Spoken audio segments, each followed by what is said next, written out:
What's good, YouTubers and YouTubettes? This is JBsports back again with another one. In a move that sent shockwaves across the NFL last night, the Tampa Bay Buccaneers ownership decided to relieve head coach Bruce Arians of his duties and kick him upstairs to become a senior consultant for the organization.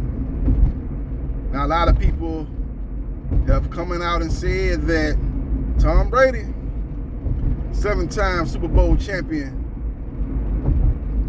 was the reason why Bruce Arians is no longer the head coach, as there was friction between the head coach and the 7-time Super Bowl champion and multi-time MVP, and that was the reason why Tom Brady initially retired. And the only reason why he decided to come back was because the ownership just told him that they would get rid of Bruce Arians. I'm here to tell you that that's, for the most part, accurate, but it's still a little bit more to this story. And what's people are not looking at and what people are not talking about is that Bruce Arians had health issues that played a part in this last season and was the reason why he was not a hands-on head coach.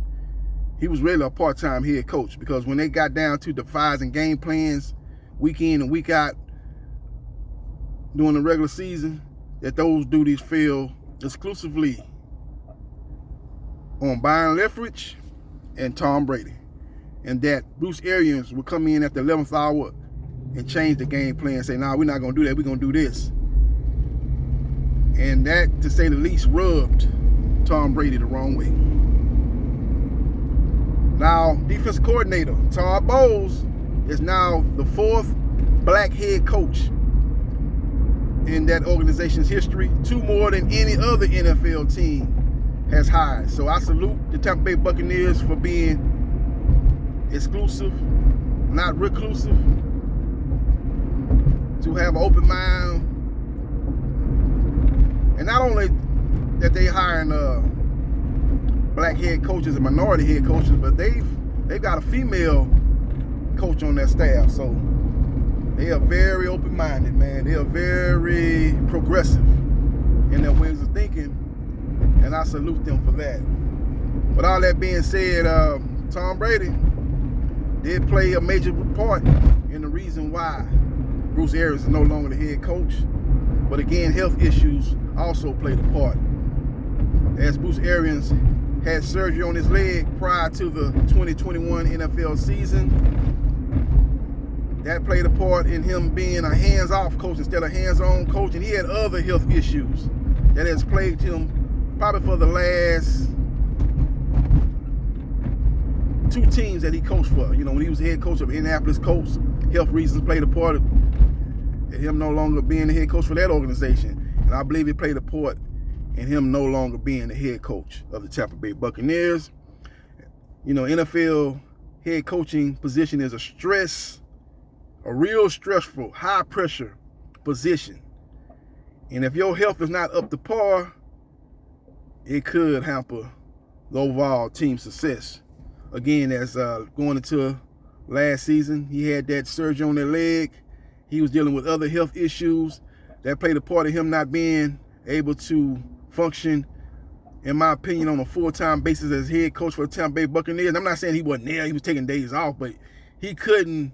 When you're a head coach, man, that's a 24/7 type of job, man. You got to do the extra hours, you got to do the film work, the film study. You know, you're going to be the first person there in the morning. You're going to be, in a lot of cases, the last person to leave the facility.